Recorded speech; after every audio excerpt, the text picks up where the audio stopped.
Jesse learned to cast before he could walk.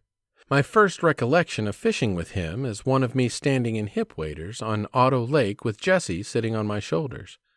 We were fishing for grayling. He would cast off our right side and I would cast to the left. More often than not, he would have doubles on.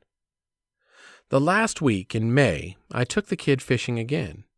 We upgraded the drive to the river, a camp-out, do-it-yourself fishing trip, to a drive to the lodge, fully guided, someone else do the work fishing experience.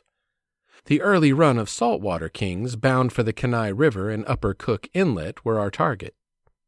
We stayed at Trophy King Lodge, about 28 miles north of Homer, on the beach between the Sterling Highway and Cook Inlet. Our guide was Mike Constant. It was cold when we left in the boats for the fishing spot.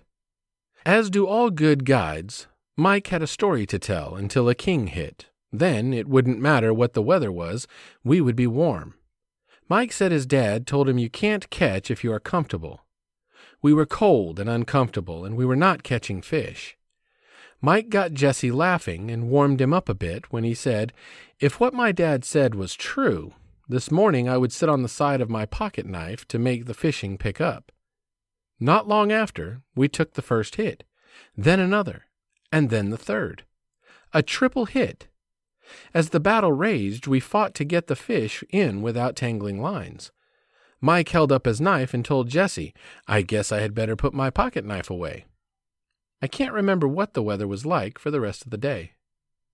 That morning, our boat of 4 fishermen boated 9 kings in a 3-hour run on the high tide. We had many others hooked, but could not complete the job. Several were close enough to the net when they finally shook the hook that the guide would call it a catch and release. Mike named it LDR, long distance release. King salmon are born into the world without knowing their parents and die without meeting their children. This may be the reason why they fight so hard. Perhaps they are mad for being raised orphans and dying before their children are born. At any rate, when hooked in salt water, they seem to have a mad on and are determined to take it out on the hook. Since the hook is attached to a line connected to a rod and a reel held by a thrill-seeking angler, the battle for freedom brings sore arms, a tired back, and heart-pounding, stress-erasing, and soul-relaxing recreation. The limit in Cook Inlet is 5 kings per season. Keeping 3 apiece for the locker and Sunday dinner, we released the balance. The last of May left a lot of season before us, and we did not want to fill our tags this early in the year.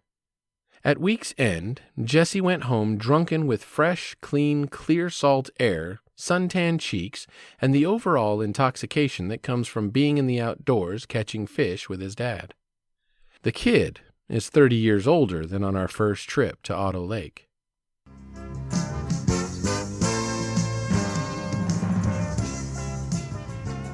When you go outdoors, take a young person with you and teach them by your example what it means to be a sportsman.